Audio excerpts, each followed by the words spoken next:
हाँ, तो मित्रों आज जा रही हूँ मैं हॉस्पिटल ऑफ़िस से आके सबसे पहले अपनी मम्मी को हॉस्पिटल ले जा रही हूँ मैं क्योंकि उनकी तबीयत ठीक नहीं है। तो मैंने ओला बुक की थी और ओला से ही हम लोग जा रहे हैं। मेरी फ़र्स्ट रूममेट भी है मेरे साथ, वो बहुत हेल्पफुल है हम लोगों के लिए। तो बस वहीं के लिए हम निकल रहे हैं। रात हो चुकी है, मतलब 8 बज रहे हैं। फिर हम पहुँच चुके थे हॉस्पिटल, तो हॉस्पिटल में नंबर लग रहा था काफ़ी टाइम से, तो वहीं बैठे थे। तो बैठ के हम ये देख रहे थे कि क्या हो रहा है, क्या नहीं हो रहा है, और भगवान कभी भी किसी को हॉस्पिटल के चक्कर ना लगाए। मेरा सर्वगी भी यहीं बैठा है मेरे साथ। मतलब मैं जानती हूँ कितना परेशान होते हैं, पहले ऑफ़िस जाते हैं, फिर खाना बनाते हैं, फिर हॉस्पिटल जाते हैं, फिर उनका वेट करते हैं। और मैं सोचती हूँ कि भई जॉब सबको करना चाहिए, पैसा हाथ में हो तो कहीं भी चले जाओ, है ना? ऐसा नहीं कि अगर आपका घर परिवार बहुत संपन्न है तो उसके चक्कर में मत बैठो। आपका हाथ में अगर पैसा है तो आप कहीं भी जा सकते हो, कुछ भी कर सकते हो। बस मम्मी का ट्रीटमेंट हो चुका था, अब हम दवाई लेने जा रहे थे।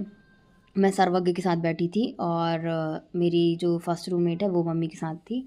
मेरी फर्स्ट रूममेट बहुत हेल्प करती है मेरी हर एक चीज़ में, वो नहीं हो तो कोई चीज़ ही ना हो पाए। और सर्वज्ञ यहाँ देख रहा था कि दादी की कितनी शुगर बढ़ी है, कितना कोलेस्ट्रॉल बढ़ा है। तो मुझसे पूछ रहा था यहाँ कहाँ लिखा है शुगर, तो मैंने कहा हाँ शुगर नहीं लिखा, वहाँ ग्लूकोज़ फास्टिंग लिखा है। तो बोलता उसकी शुगर, उसको शुगर बोलते, मैंने कहा। अब हम लोगों का सबका ट्रीटमेंट हो चुका था, सर्वज्ञ को भी दवाई दिला दी थी। अब हम लोग निकल रहे हैं घर की ओर। तो मेरी फर्स्ट रूममेट और सर्वज्ञ स्कूटी से जा रहे थे, मैं और मम्मी दीदी उससे जा रहे थे ऑटो से, क्योंकि अलाउ नहीं रहता ना ओला में इतने सारे जनों का बैठना। मम्मी बहुत खुश थी और अच्छे से, क्योंकि मम्मी घूम नहीं पाती ना कभी भी, और बस यही हॉस्पिटल जा रहे हैं यही घूमना कह लो। और मम्मी बहुत बहुत ध्यान से देख रही थी उस ओला वाले को कि ये कहाँ ले जा रहा है। बस हम लोग आ चुके थे घर से, दवाइयाँ सब इकट्ठी कर रहे थे और सर्वज्ञ वेट कर रहा था क्योंकि उसके लिए हमने किया था ऑर्डर ज़ोमैटो से सैंडविच, उसको खाना था सैंडविच। तो हमने कहा चलो ठीक है तुम्हारी कर देते। सर्वज्ञ वेट कर रहा था ज़ोमैटो वाले भैया का। तो नीचे अंकल बोल रहे थे बाहर मत जाना बिना पूछे। तो मैं ऊपर से देख रही थी सर्वज्ञ को, सर्वज्ञ ने ये सामान लिया खाने का और ऊपर आ रहा था। मेरा सर्वज्ञ मेरी बात मानता है तो मैं भी सर्वज्ञ की बात मानती हूँ।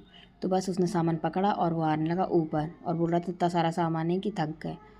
तो ये सर्वज्ञ का सैंडविच है और कुछ डोसा भी मंगाया था, क्योंकि मम्मी का व्रत था और खाना हम लोग बहुत लेट हो चुके थे हॉस्पिटल में, खाना बनाने के लिए समय नहीं था।